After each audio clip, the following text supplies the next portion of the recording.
Halo, balik lagi dengan gua Om Ardi Kendo, teman-teman apa kabar semua? Baik-baik saja ya.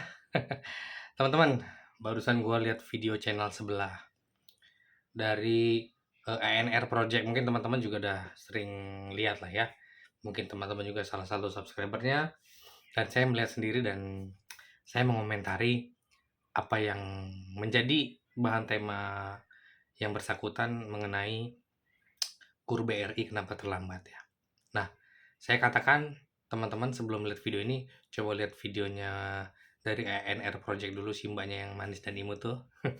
Fans gua juga ya, karena gua kalau sebelum jadi membahas tentang kredit, saya melihat video-video beliau dulu hampir semuanya saya lihat ya.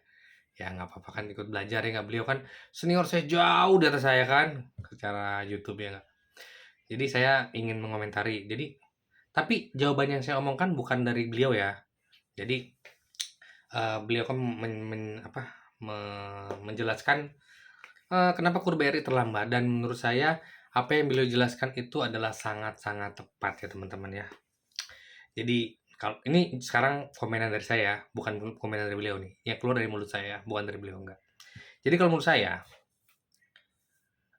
saya BRI itu merupakan, bank yang terbesar ya di Indonesia dengan aset hampir 2.000 triliun kalau nggak salah ya. Unitnya paling banyak, kuota KUR-nya paling besar 270 triliun. Dan saya pikir mereka juga bisa dikatakan,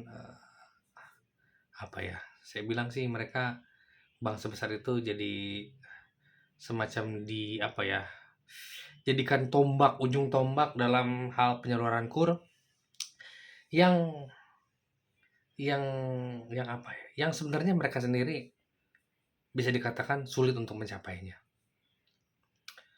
Banyak orang-orang yang ya bisa dibilang mencari muka atau pencitraan kali ya dalam hal ini gitu loh. Bukan dari pihak banknya ya, saya nggak tahu kan orang-orang di atas itu bukan orang banknya, bukan. Di luar bank itulah ya, yang memang saya rasa sendiri juga peraturan KUR sekarang lebih susah, ya kan? Targetnya dinaikin, ya nggak? Bahkan kredit sampai 100 juta yang seperti gue bahas-bahas sebelumnya kan gue udah sering ya mengenai curhatnya, tidak diberlakukan jaminan. Memang betul itu mempermudah UMKM mendapatkan dana. Tapi kalau menurut saya itu menghancurkan bank secara pelan-pelan sih. Ya, apalagi Bank BRI salah satu bank terbesar Indonesia. Iyalah, bayangin teman-teman, ini pengalaman saya, pernah kasih kredit 15 juta tanpa agunan, orangnya kabur ya teman-teman.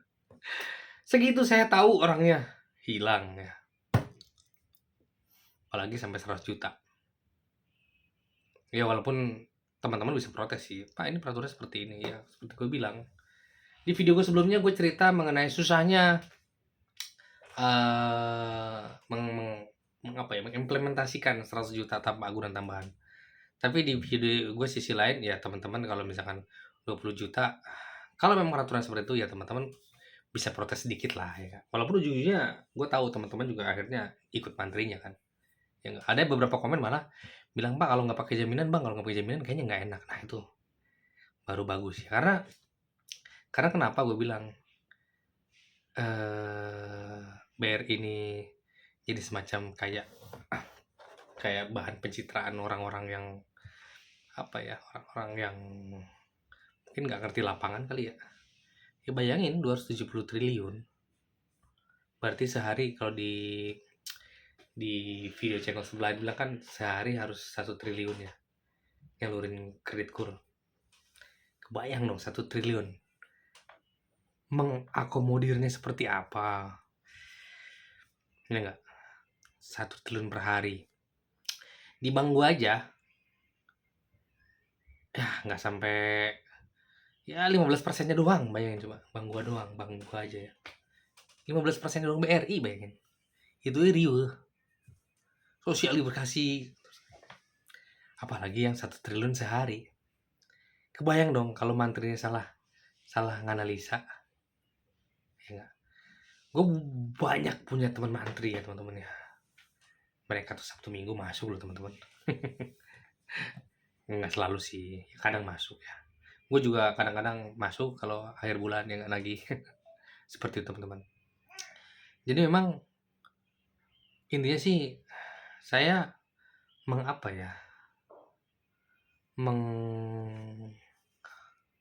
mengakui bahwa mereka memang kesulitan dari segi penyalurannya susah. Bayangin teman-teman, saya selalu ngomong gini, oh kalau teman-teman udah kuota habis ya udah ganti nama pasangan. Berarti kan sebenarnya dalam arti ya, omongan saya itu sebenarnya itu kan hal biasa ya. Tapi itu kan sebenarnya ngakalin teman-teman. Iya nggak sih? Bahwa sementara tidak ada nasabah baru dalam kur itu. Hanya nasabah lama, cuman diulangin pakai nama pasangannya. Itu kan sebenarnya ya dibilang data abu-abu sebenarnya kan. Ya kan? Saking apa? Saking nggak adanya lagi siapa mau dikasih kan. Belum lagi aturannya yang nggak boleh kredit komersil yang pernah ya, kalau kecuali kayak dulu tidak sedang mendapat kredit usaha di tempat lain, tidak sedang. Kalau sekarang belum pernah teman-teman. Nggak. Banyak kan, gak usah segede BRI lah, tempat gua aja banyak yang ngajuin akhirnya batal, padahal mereka sliknya bagus karena punya kredit komersil. Belum lagi limitnya terbatas kan, berkalinya pengulangannya.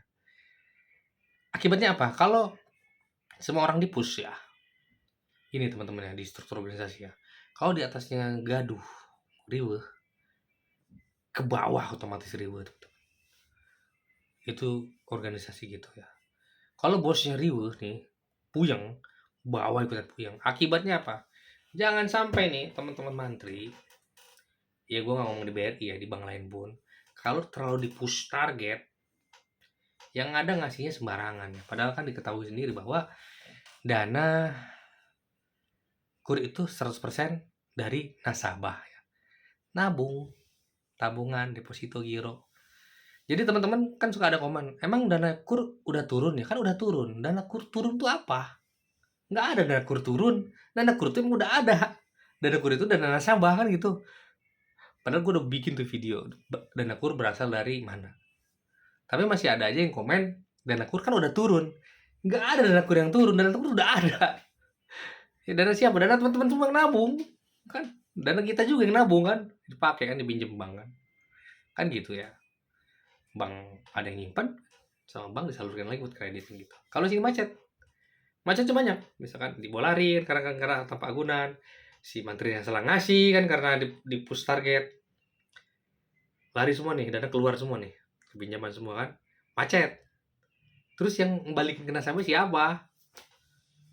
Ke pemerintah ya kagak lah, bank itu juga. Makanya gue bilang kalau target dipersulit, target diperbesar, syarat dipersulit, apalagi yang 100 juta tanpa agunan, bayangin terlalu mudah dana ini keluar ke peminjam. Sehingga apa? Kalau terlalu mudah keluar, nanti balikin ke yang nabung pakai duit siapa? Jangan sampai ekonomi hancur gara-gara itu. Bisa kayak ekonomi hancur gara-gara itu. Cara ngeruntuhin negara Indonesia ini mudah. Cukup hancurkan 3 bank negara aja. 4 bank lah. BNI, Mandiri, BRI, BTN. Rusak aja, udah selesai kita. Segitunya ya. Ingat Supreme Mortgage tahun 2008, krisis Amerika, yang dengan mudahnya ngasih KPR, DP rendah, ngasih KPR tuh. Dana keluar semua kan peminjam kan. Akibatnya apa? Ternyata banyak yang macet. Dana nggak bisa balik yang nabung. Krisis. Oh, jual jaminan aja. Lagi krisis. Yang macet banyak. Aset nilainya turun semua ya. Jangan kan balikin kredit. Ngejual aja susah walaupun udah murah. Seperti itu teman-teman ya. Jadi gue sih berharap BRI juga bisa lebih cepat ya membuka kur. Tapi mungkin gue selalu bilang gue nggak ngerti ya. Karena gue juga bukan orang BRI. Ya. Jadi gue meraba-raba apa yang sebenarnya terjadi ya. Wajar juga sih memang dibilang telat ya, karena mereka memang kuotanya besar dan susah, sehingga khawatirnya ngasal ngasihnya kredit teman-teman ya. Kalau ngasih yang bener sih nggak apa-apa, kalau ngasihnya ngasal repot ya, bisa hancur ya negara ini gara-gara salah ngasih kredit ya. Ingat gak dulu kredit kasus kredit macet zaman kita kecil berapa triliun gitu teman-teman. Ntar sayang ya. Ini ya itu aja guys komenan gua mengenai channel sebelah ya. Tapi channel sebelah itu teman-teman wajib nonton ya, karena itu betul-betul menurut gua itu alasan yang paling masuk akal dan bisa diterima sama gue sendiri pribadi. Gue bisa nerima hal itu. Sampai ketemu lagi di video selanjutnya. Thank you.